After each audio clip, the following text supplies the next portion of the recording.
நான் நல்லா தானே பேசுறேன், அம்மா நான் நல்லா தானே பேசுறேன். இது வேற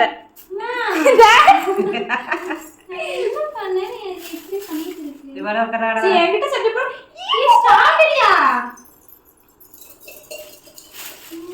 கண்டு தெரியாது. அப்பா நான் இங்க வெளியில பிளேவர் இங்க ஸ்டார்ட் போட்டுச்சு. அதான் சரி. ஓகே. Hi my families. நான் தெரியும். Hi my families. நிறைய கமெண்ட் ஐஸ்கிரீம் சேலஞ்ச் பண்ணுங்க, ஐஸ்கிரீம் சேலஞ்ச் பண்ணுங்க. ஐஸ்கிரீம் வந்து அதிகமாக பெரிய டப்பாவில் வாங்கல, இதை விட்ட காக்கில் தான். அது கேட்டோம் இல்லை அதுக்குள்ள இல்லை துணியோடு. இது எத்தனை கிராம்னா 45 கிராம் 85 ml. அதைத்தான் வாங்கிட்டு அதாவது நார்மலா இருக்கும்ல ஒரு 50 ரூபாய் 60 ரூபாய். சரி அதுதான் வாங்கலாம் சொல்லிட்டு அந்த பாக்ஸ் தேடணும். எங்க நேரம் பாக்ஸ் இல்லை. சரி ஓகே, ஏழைக்கேத்த இல்லூர்னுங்கிற மாதிரி சாப்பிட்டுக்கலாம். பட் ஆனால் என்ன ஐஸ்கிரீம் நான் சாப்பிடும்போது எனக்கு பல்லு கூச்சல் வரும். ஸோ பார்க்கலாம் எப்படி. ஜெயிச்சா என்ன தர அதெல்லாம் சொல்லிட்ட பேடு வைக்கல. ஜெயிச்சா என்ன தர, நாளைக்கு களி நாட்டுக்கோழி குழம்பு. 3 2 1 ஸ்டார்ட். சாப்பிடலாம்.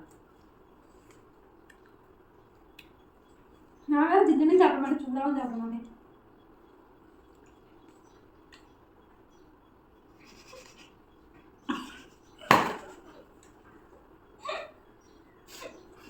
மனுஷியா இல்லடா அள்ளி வாயில போட்டார்.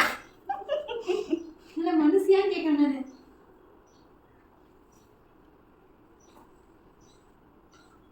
காளியா தின்னுச்சு.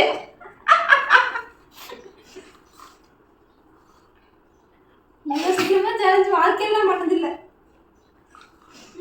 அது உங்க சாட்சாவே எடுத்துருக்கலாம்டா. பரவாயில்ல, இது சாட்சா கன்வெர்ட் பண்ணி போட்டலாம். பாரு